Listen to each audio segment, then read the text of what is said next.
Hi. After numerous requests in the comments section, in this video we take a quick look at the Dow theory and how it can be helpful in identifying trends and reversals. The Dow theory was developed by Charles Dow, who was one of the co-developers of the Dow Jones Industrial Average in 1886. He published the theory through a series of articles in the Wall Street Journal, which he co-founded along with Edward Jones and Charles Bergstresser. Unfortunately, Dow couldn't complete the entire theory due to his death in 1902, and the theory was therefore expanded and completed by his associates and followers years after his death.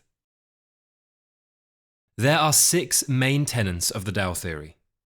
The first tenet of the Dow theory states that the market discounts everything.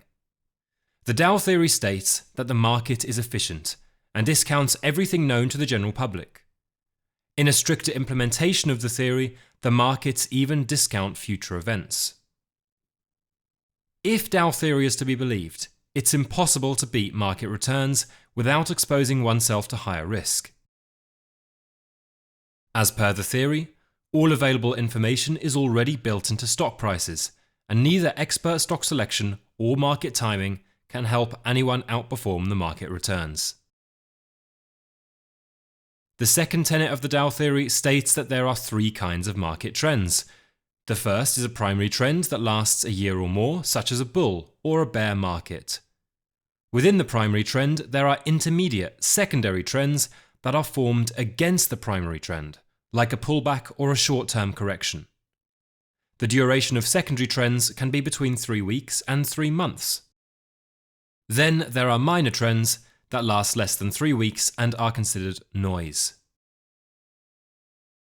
The third tenet of Dow theory states that the primary trends have 3 phases. The primary market trends go through 3 phases before they reverse. In an uptrend, the markets see an accumulation phase, a public participation phase, and an excess phase. In the downtrend, the markets see a distribution phase, a public participation phase, and a despair phase. As we enter this current period, we are certainly in or heading for the despair phase. For me, however, this is a great time to be adding to long-term positions, but only into well-diversified funds, not singular stocks. The fourth tenet of Dow theory states that indices must confirm each other. As per the Dow theory, a trend gets established when all the major indices or market averages move in tandem. If the major indices point in opposite directions, the trend is not conclusive, and traders should be cautious. Dow used 2 indices, namely the Dow Jones Industrial Average and the Dow Jones Transportation Average, to prove the tenet. The theory was that if the economy was indeed healthy as indicated by the DJAA, the railroads should also profit, and the DJTA, which was formed of railroad stocks, should also move in tandem with the DJIA. For me, this part of the theory is now outdated. The fifth tenet of Dow theory is that volume must confirm the trend.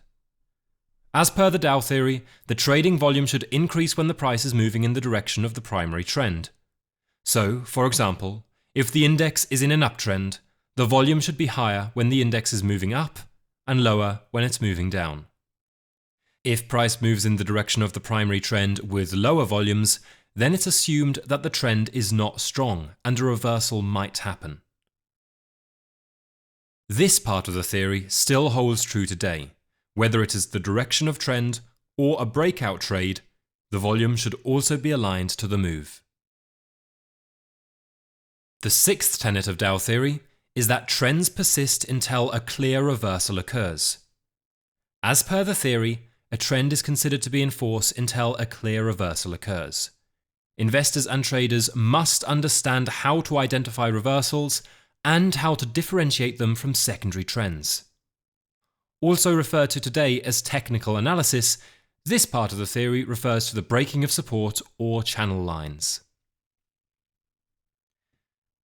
Let's now understand how to interpret and implement Dow theory.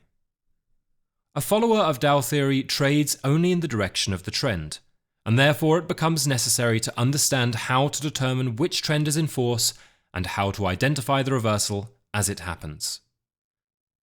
Dow suggested peak and trough analysis to determine the direction of the trend. In this analysis, price is said to be in an uptrend if it's hitting higher highs and higher lows.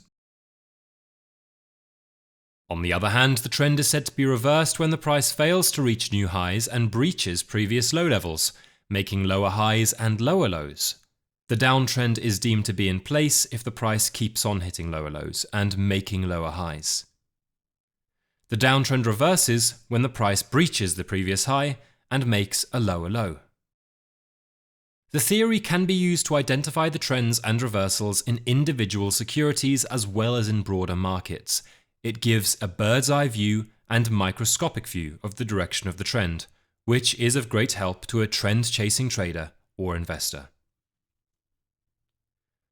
Let's now understand some limitations of the Dow theory. The Dow theory was formulated in the 1900s using the structure of the economy and the market indices at that time. It's been more than a century since the theory was formulated, and the structure of the market and underlying economy has completely changed over time. For example, the US market has moved away from industries to technology companies, rendering the industrial indices like DJTA non-existent and unusable.